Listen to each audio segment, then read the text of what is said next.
पिछले 2 दशकों से रंजीत ने कव्वाली से सिनेमाई लिबर्टी के प्रतीकों को सचमुच तोड़ दिया है। आज तक दलित नायक फटे कपड़ों में, श्रीन शरीर के साथ, असहाय, कमज़ोर, उसने सभी स्टीरियोटाइप दृश्यों को खारिज कर दिया। कव्वाली किसी के सामने झुकता नहीं था। रंजीत ने कव्वाली में व्यवस्था के खिलाफ सामाजिक न्याय के लिए जमकर लड़ने वाला किरदार खड़ा किया। ट्रेलर देखने के बाद अभिजात्य वर्ग के दर्शकों में एक राय बन गई थी कि रजनीकांत बादशाह तलापति की भूमिका में लौट रहे हैं। लेकिन कव्वाली में अलग अलग सबटेक्शंस और प्रतीकों के साथ 2.5 घंटे के ऑन स्क्रीन एंट्री से अंतिम दृश्य तक एक निडर अम्बेडकराइट नायक को दिखाया गया है।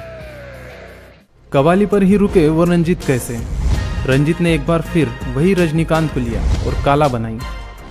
काला अम्बेडकर के असर्शन का सर्वोच्च रूप है। काला कैसा नाम है रे? काला मतलब काल, काल हरिकालन, जंग में लड़कर बचाता है। मुंबई के धारावी मलिन बस्तियों में रहने वाले एक दलित समूह की कहानी काला के माध्यम से बताई गई है। बेशक महाराष्ट्र के प्रगतिशील हलकों में इस कहानी के बारे में बहुत चर्चा हुई।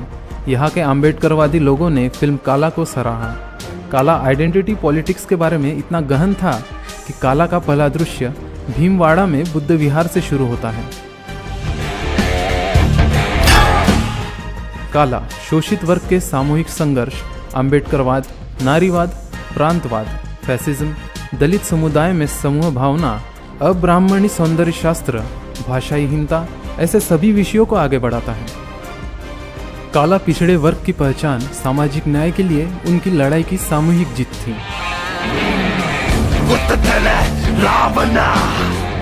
सिनेमा के माध्यम से आपका नायक, आपकी कहानी, आपके नैरेटिव को प्राप्त करने के लिए आपको एक ऑर्गेनाइजेशन की ज़रूरत होती है। लेखकों, निर्देशकों, संगीतकारों से लेकर टेक्नीशियन तक आपका होना ज़रूरी है। इसे पहचानते हुए रंजीत ने अपना खुद का प्रोडक्शन हाउस शुरू किया, नीलम प्रोडक्शन के नाम से। यहाँ पर्दे पर उनके अपने नायक होंगे और पर्दे के पीछे उनके अपने कलाकार होंगे। नीलम प्रोडक्शंस ने एक नए दलित निर्देशक मारी सेल्वराज से परियरूम पेरुमल फिल्म बनवाई।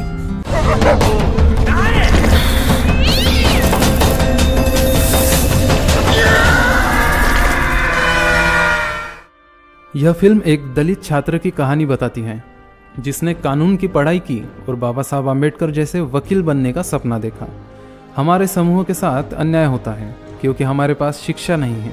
कानून और व्यवस्था के संरक्षक यह जाति भेद को बढ़ावा देते हैं। इसलिए यदि आप सीखते हैं और एक वकील बन जाते हैं तो अपने समूह की आवाज़ उठाने वालों में एक वकील आप होंगे। यह सलाह की वजह से प्रियरूम वकील बनने के लिए कॉलेज में आता है।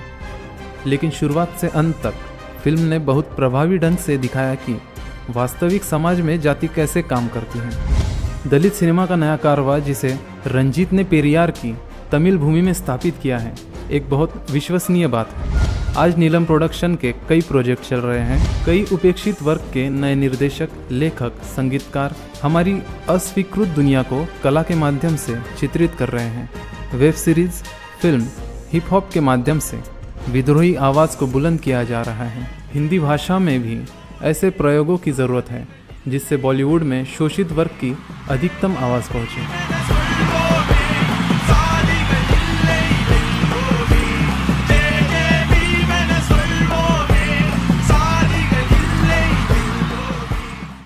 कुगई लाइब्रेरी।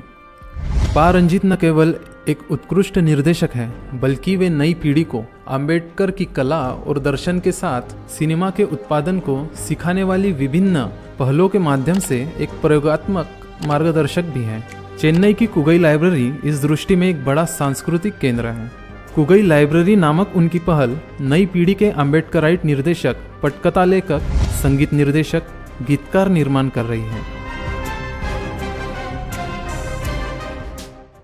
निजी जीवन में बसने के बाद पा रंजीत का यह पहला प्रयोग है। एक पुस्तकालय जहां मलिन बस्तियों के लड़के आएंगे और मार्क्स, अंबेडकर, पेरियार को पढ़ेंगे। जहां नई कला कल्पनाओं का आविष्कार होगा जो शोषित, अन्याय, विद्रोह, प्रतिरोध के जीवन को ऑडियो विजुअल माध्यम से प्रस्तुत करना चाहते हैं। जो रंजीत द्वारा शुरू किए गए दलित सिनेमा आंदोलन का हिस्सा बनना चाहते हैं उन सभी युवाओं के लिए यह पुस्तकालय एक सांस्कृतिक केंद्र होगा। कुगई से रैपर बच्चों को एक साथ लाकर कास्टलेस कलेक्टिव्स नाम का एक म्यूजिकल बैंड शुरू किया गया।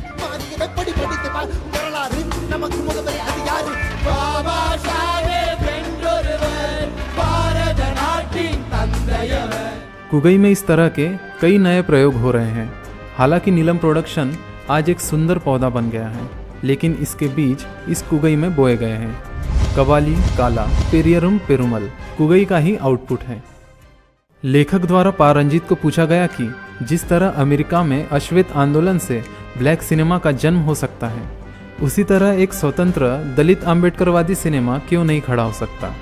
इस पर रंजीत अन्ना ने मुस्कुराते हुए कहा, आप महाराष्ट्र से हो ना, दलित पैंथर आंदोलन जानते ही होंगे। दलित पैंथर सिर्फ कुछ आक्रामक युवाओं का संगठन नहीं था, उसकी शुरुआत साहित्य से हुई थी। यह व्यवस्था के खिलाफ एक सांस्कृतिक क्रांति थी। सिनेमा की बात करते हुए उन्होंने कहा, मुझे नहीं पता कि आज क्या हुआ, लेकिन अब हम खड़े हैं and we are not going to stop. Okay वाह।